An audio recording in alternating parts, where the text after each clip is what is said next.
mas essa última fala do Marlon me chamou bastante atenção. Eu queria... Marlon, desculpa.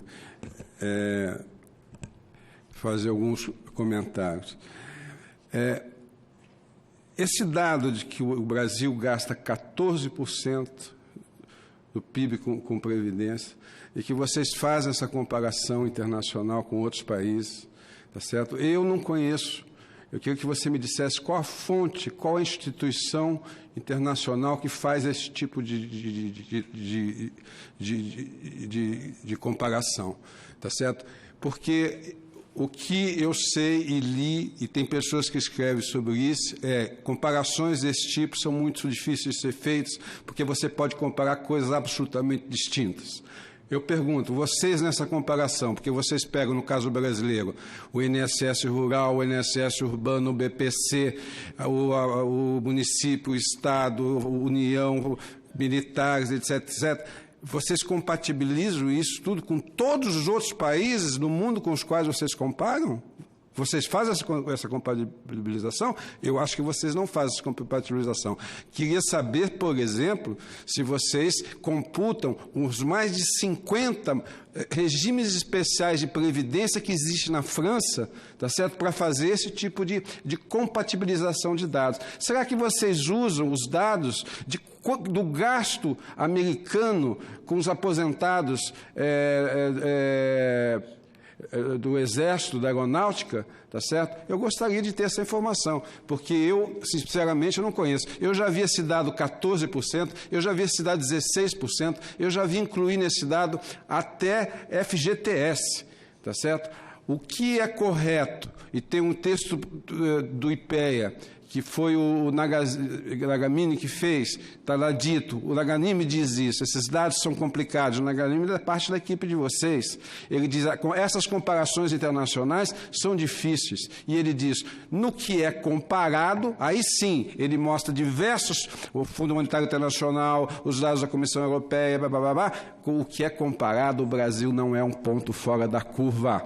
O que é comparado, o Brasil gasta 8% do PIB, e os países que são mais velhos, mais desenvolvidos, gastam entre 12% e 17% do PIB, tá certo? Então, eu quero deixar bastante claro que vocês têm que tomar muito cuidado, tá certo? Para quando vocês divulgam essas informações, porque esse dado já foi apresentado aqui 3 vezes. O Marinho apresentou, o Paulo apresentou, todo mundo apresentou. Você olha aquele dado e você faz, realmente não tem cabimento, não tem o que fazer. Está tudo dentro. Mas esse dado é, no mínimo, questionado. No mínimo questionável. Tá certo? A outra questão que você fala aqui, que vocês estão fazendo o governo está fazendo, não é só no regime próprio do servidor público, mas também estão fazendo uma maior equidade no serviço, no regime geral da Previdência Social. Aí você cita assim, veja o caso do aposentadoria por tempo de contribuição. O sujeito que se aposenta por tempo de contribuição recebe o dobro do sujeito que se aposenta por idade, você disse isso, tá certo? Só que na PEC número 6, página 59, está dito que o pobre que se aposenta por idade recebe R$ 1.200, e o rico que se aposenta por tempo de contribuição recebe R$ 2.300. Então, para vocês, o cara que recebe o dobro é o rico. Tá certo? O rico para vocês no Brasil, para esse governo, é quem ganha R$ 2.300. Tá certo? Para mim, esse tipo de dado, esse tipo de informação é inadmissível. Tá certo? Outro ponto, outra questão, o déficit. Por favor, tá certo? O déficit. O que o governo federal tem feito desde 2016? Tá certo? O déficit. Se vocês conhecessem a história, se as pessoas conhecessem a história, as pessoas saberiam que o déficit, tá certo? Não existe déficit na proteção social, porque teve um sujeito chamado Bismarck, na Alemanha, no século XIX, tá certo? Que inventou um negócio chamado sistema tripartite de financiamento. É o empregado, o empregador e o governo. Ele não fez isso porque ele era bonzinho, é porque a Alemanha estava se industrializando.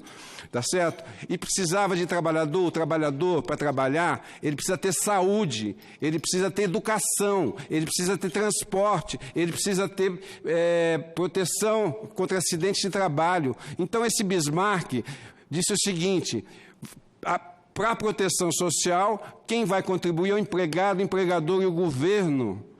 É o sistema tripartite. Isso foi na Europa toda a partir da década de 20, a partir de 1940. Na década de 40, na Europa, quem fez isso foi um sujeito chamado Lord Beveridge, que é um liberal, tá certo? No Brasil, nós temos o sistema tripartite desde a década de 1930, tá certo? A Constituição de 88 deu um status constitucional ao sistema tripartite. Porque na ditadura militar também não se cumpria.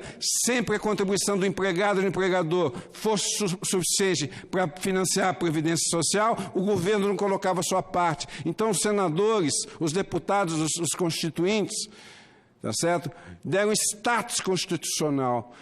Se lei complementar eles não cumprem, né? Quem sabe com o status constitucional eles cumprem. E foram criadas 2 novas contribuições, tá certo? Para financiar a Previdência, inclusive a Previdência Rural, tá certo? Mas o que o governo faz desde 1989? Só considera a contribuição do empregado e do empregador. E agora vocês, esse governo, aliás, o governo passado, 2016, tá certo? Sempre foi mostrado que a Seguridade Social, até 2015, foi superavitária. Até 2015 foi superavitária. Tá certo? Se a Previdência é parte da Seguridade Social e a Seguridade Social é superavitária, da onde vem o déficit? Mas em 2016, isso está aqui nos documentos que você falou para a gente olhar, a partir de 2016 vocês criaram um outro desprezo à Constituição, que é incluir na Seguridade Social as despesas e receitas do funcionário público civil e militar. Isso o funcionário público civil está no artigo 40 da Constituição, o militar está na parte das Forças Armadas, a Seguridade Social é sobre a ordem social, tá certo? Isso é um desprezo à Constituição. Então eu não vejo o que você está dizendo aqui, tá certo? Que vocês fizeram, estão lá todas as informações sobre elas. Não, vocês desprezam a Constituição. A área econômica despreza a Constituição desde 1989 e agora, a partir de 2016, passaram a fazer um outro desprezo da Constituição, que é incluir na Seguridade Social os gastos do servidor público civil e militar, tá certo? E com relação às projeções, como é que você projeta que hoje o gasto é 14%, em 2060 vai ser 22%? Qual o modelo atual que vocês têm? Quais são as variáveis que vocês usam? Quanto vocês estão projetando o crescimento do PIB? Quanto vai crescer o mercado de trabalho? Qual vai ser o aumento da produtividade? Qual vai ser a correção dos benefícios da Previdência, dos benefícios? Onde estão esses dados? Quantos cenários vocês fizeram? Eu vou ler aqui, aliás, uma frase, uma entrevista, tá certo?, que foi dada pelo secretário... Só mais um segundo, senador. O secretário Rolim, tá certo, Leonardo, que ele disse aqui em 2019, ele disse exatamente o seguinte. Ele disse o seguinte, está em letra pequena aqui. Ele disse o seguinte: no caso do regime geral da Previdência, a volatilidade dos dados é muito maior e os dados não são confiáveis. Ele lembrou que o governo nunca teve esse tipo de informação. Isso nunca foi feito e ninguém nunca abriu os dados como a gente está abrindo para dar transparência. O secretário garantiu que o governo vai fazer, aspas, uma avaliação no futuro próximo, aspas, estamos criando um observatório, vamos chamar a sociedade civil para ajudar a construir um modelo atuarial. Aqui, 2019, Correio Popular. Nós fizemos um estudo em 2017 que mostra que o governo não tem um modelo de projeção atuarial para projetar absolutamente nada daqui a 50 anos. Isso é chute, não tem base científica, não tem base científica.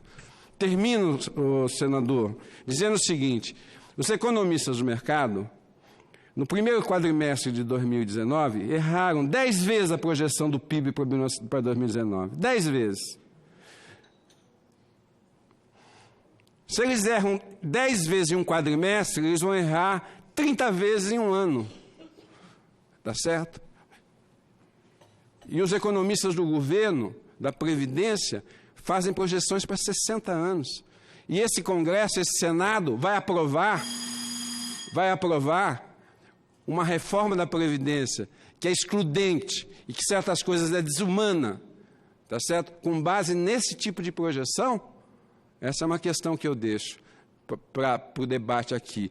Se o senhor me permitir mais um segundo, eu só queria dizer o seguinte. De novo, eu não consegui responder as perguntas do senador Paim, tá certo?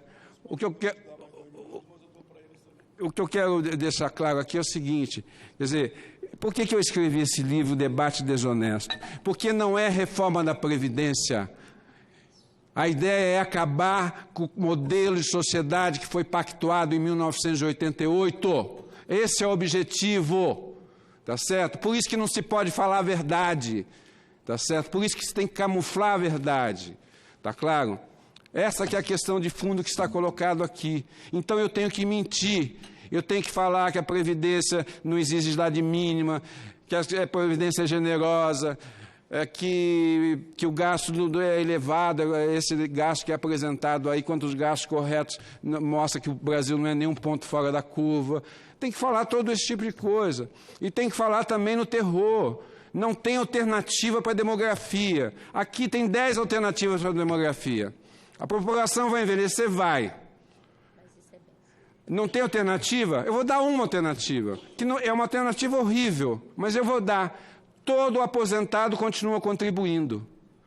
Pronto, resolveu o problema de que você tem poucos contribuintes ativos para muitos não contribuintes inativos. Aliás, isso já é feito no Brasil, no caso do servidor público civil federal. Mas existem outras alternativas.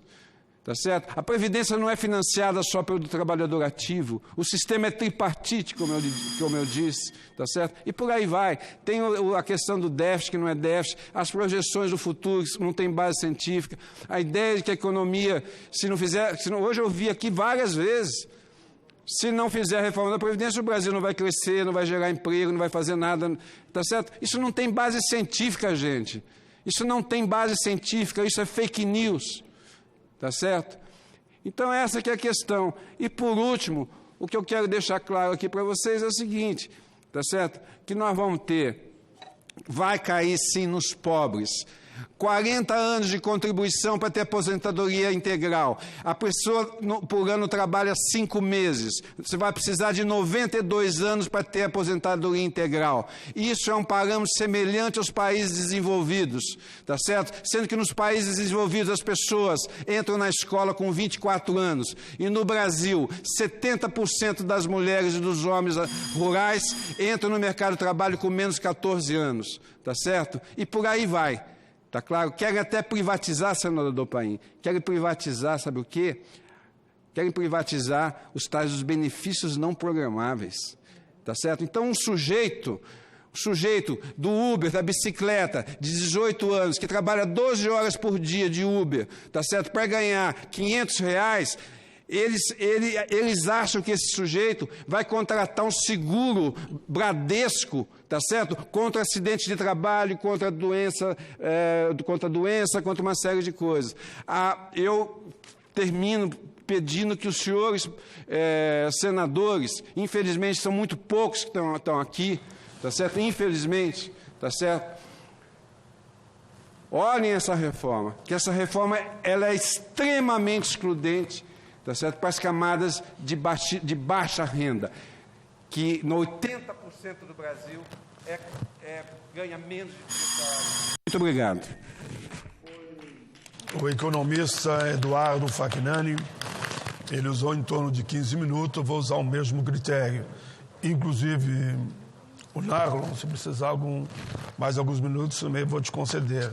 Então, agora eu passo a palavra, mediante aqui entendimento na mesa, para ir intercalando, a economista Maria Lúcia Fattorelli.